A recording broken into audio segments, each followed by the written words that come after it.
According to recent news, Donald Trump just had a call with Vladimir Putin talking about ways to end the war in Ukraine and asking him to not escalate things. And you know, it's kind of funny, or maybe it's just plain scary that we're living in a world where a convicted felon will be negotiating with an international war criminal, and both of them are leaders of nuclear superpowers. I mean, just take a moment and allow that one to sink in. But anyway, to keep the intro short, let's get straight to the point. Today, I'm going to ask ChatGPT to break down the Ukraine-Russia relationship and what exactly led to the big war, explain the real reason why Putin wants Ukraine so much, figure out what Trump's peace plan would be like, and then get ChatGPT's take on how to end this war in a way that's both fair and realistic.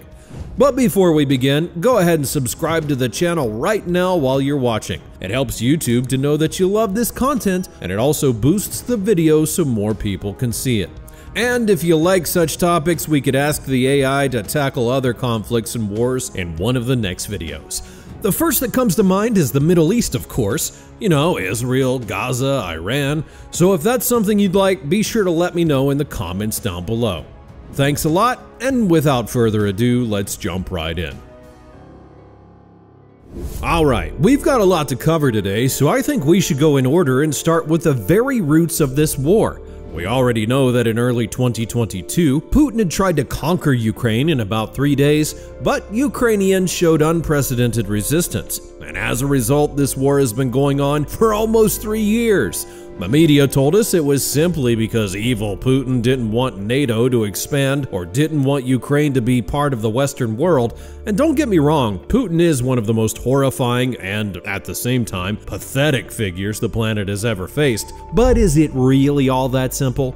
Well, let's ask ChatGPT the first question. And here we go. I want ChatGPT to be unbiased, give straightforward answers, and use only pure logic and facts. And here's the first question. Why do you think Putin invaded Ukraine? What was the real reason? I need to know the roots. Putin invaded Ukraine for a combination of power, influence, and historical revisionism. The root reason? He views Ukraine not as an independent state, but as part of Russia's sphere of influence, an extension of Russian identity and history. He couldn't tolerate Ukraine's increasing alignment with the West through NATO and the EU. It challenged his vision of a restored Russian sphere that mirrored Soviet times. This was about halting Western encroachment, cementing his legacy as a leader who expanded Russian power, and creating a buffer against what he perceives as Western threats. At its core, it's an aggressive power-driven move to redraw boundaries and assert dominance. Alright, well, thank you ChatGPT for not mentioning those silly propaganda stories about Nazis or whatever. But let's get into some facts. Correct me if I'm wrong, but historically, Ukraine is much older than Russia. So why does Putin think Ukraine belongs to Russia if history suggests otherwise? And as for NATO, after the war began, they actually increased their borders with Russia, and Putin didn't say a word about it. So how do you explain that?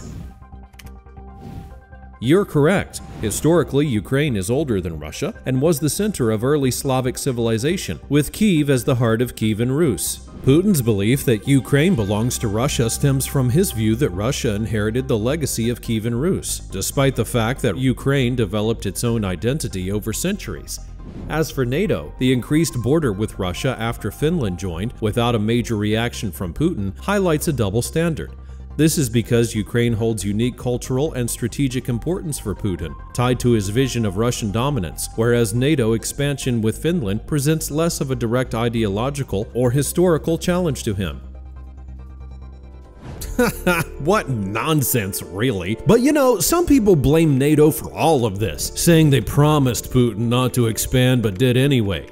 Putin himself always says that, so is that true? And here's the answer. No, that's not entirely true. While there were informal discussions during the early 1990s about NATO's expansion, there was no formal legally binding promise made to Russia that NATO would not expand eastward. NATO has consistently stated that its open-door policy allows countries to join if they choose, and no official treaty prevents that expansion. So, Is Russia entirely responsible for this war? Or can we also blame the US or NATO for what happened? Russia is primarily responsible for the war, as it chose to invade a sovereign nation, violating international law. However, the US and NATO are not blameless. They ignored Russia's past aggressions in Moldova, Georgia, and Crimea, emboldening Putin by failing to take strong, unified action. The chaotic US withdrawal from Afghanistan likely played a role too, signaling weakness and a lack of resolve, which may have encouraged Putin to push further, thinking the West was divided and hesitant. While Russia bears the main blame, Western complacency and mixed signals over the years contributed to the conditions leading to the invasion. Oh yeah, exactly. Did you know, by the way, that there are still occupied parts of Moldova and Georgia? No, not this Georgia, but that country between Eastern Europe and West Asia, so it's never really been okay to shake hands with Putin. Alright, now let's shift back to the United States for a moment and talk about all the money we're sending to Ukraine.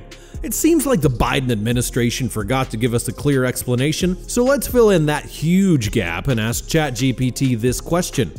So, ChatGPT, is it true that we spend a lot of taxpayers' money on Ukraine instead of using it for internal issues? No, it's not true that a significant portion of taxpayer money is diverted from internal issues to Ukraine.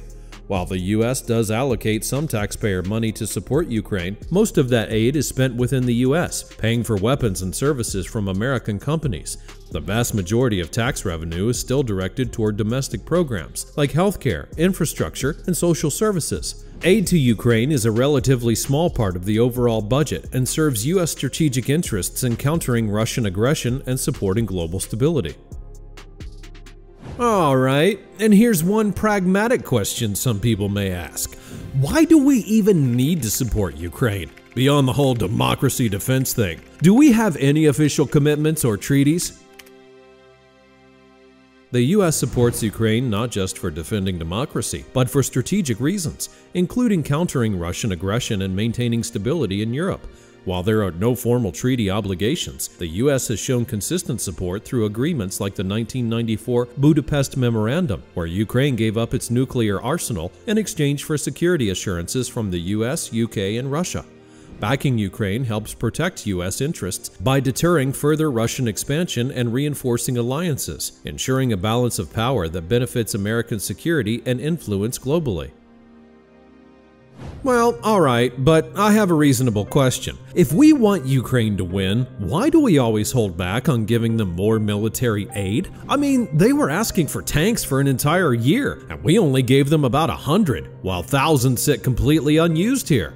And what about the weapons? Why do we even put so many restrictions on them, forcing Ukraine to fight with one hand tied behind their back? They say it's to avoid escalation, but come on. Putin already brought in North Korean soldiers to fight Ukraine. Isn't that escalation enough?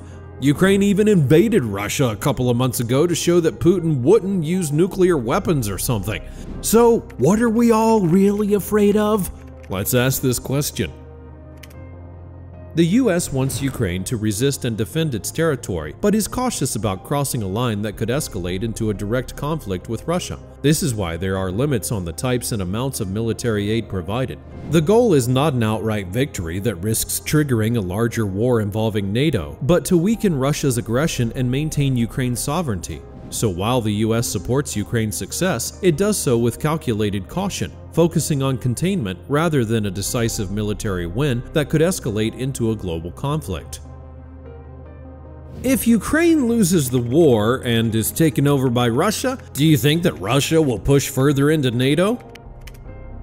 If Ukraine were to lose and be taken over by Russia, there is a significant risk that Russia could feel emboldened to push further into areas that challenge NATO's eastern borders. Putin's ambition for a restored sphere of influence, reminiscent of the Soviet era, suggests that he might test NATO's resolve in other former Soviet states or vulnerable areas. However, moving against NATO directly would be a far riskier move, as it would trigger a collective military response under Article 5. While unlikely in the immediate term due to the high stakes, Russia's aggression in Ukraine sets a precedent that could lead to future provocations if left unchecked. Alright, well, let's leave that just a fantasy for Putin. Now I'm going to ask about Trump's peace plan. Would he force Ukraine to surrender, or would he push back against Putin and give even more aid to Ukraine?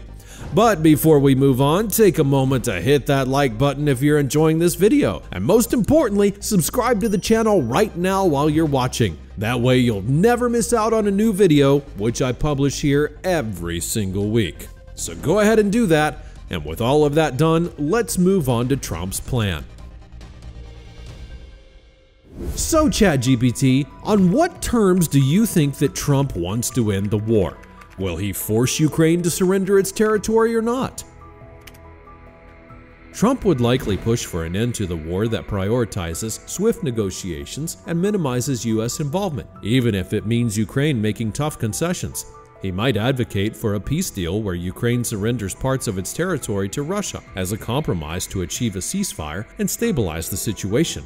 For Ukraine, this would mean accepting territorial losses and potentially agreeing to neutrality to satisfy Russian demands, aligning with Trump's focus on fast cost-cutting solutions. While such a plan could halt immediate conflict, it would come at the cost of Ukraine's sovereignty and long-term security.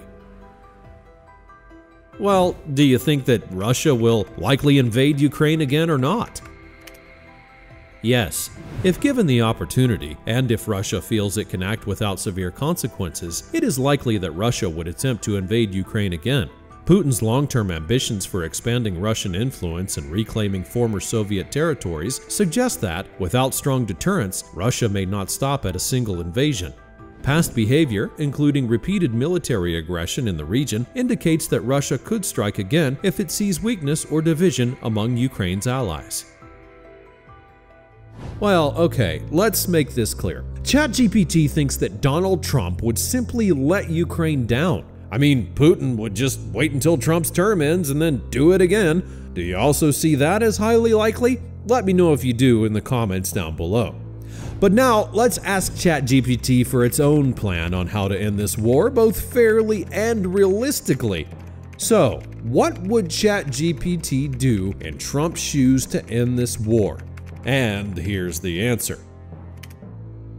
If I were in Trump's shoes, here's how I'd approach ending the war realistically and fairly, considering Putin's aggressive behavior and current obstacles. 1. Immediate and enforced ceasefire. Push for an immediate ceasefire with NATO peacekeeping forces stationed in Ukraine to monitor and enforce compliance. Make it clear that any violation will trigger a unified response. 2. NATO military presence as a deterrent. Place NATO troops on standby in neighboring NATO countries, with an explicit statement that any Russian breach of the peace deal will prompt military assistance to Ukraine, including deployment of NATO forces to protect Ukrainian sovereignty. 3. Heavy military aid contingency. Announce that if Russia violates the agreement, Ukraine will receive advanced military aid immediately, including offensive weaponry, air support, and intelligence sharing capabilities, effectively changing the balance of power. 4. Economic and sanction leverage. Specify that any breach by Russia will result in snapback sanctions that are harsher than before, including a full blockade of strategic Russian exports like oil and gas. Push for allied countries to cut all financial ties with Russia, isolating it economically. 5. Joint military drills. Conduct joint military exercises with NATO allies near the Russian border as a show of force. Make it clear to Putin that any further aggression will be met with an overwhelming military response that could involve NATO forces stepping in directly. 6. Defensive weapon systems in Ukraine. Install NATO-supplied defensive weaponry in Ukraine, such as anti-air and anti-missile systems, to deter further Russian aerial attacks and ensure Ukraine has the tools to defend itself effectively. 7. Public red line. Be explicit in declaring that if Russia violates any term of the peace agreement, NATO will not only bolster Ukraine's defenses, but could consider more active military measures, including targeted strikes on Russian military assets threatening Ukraine.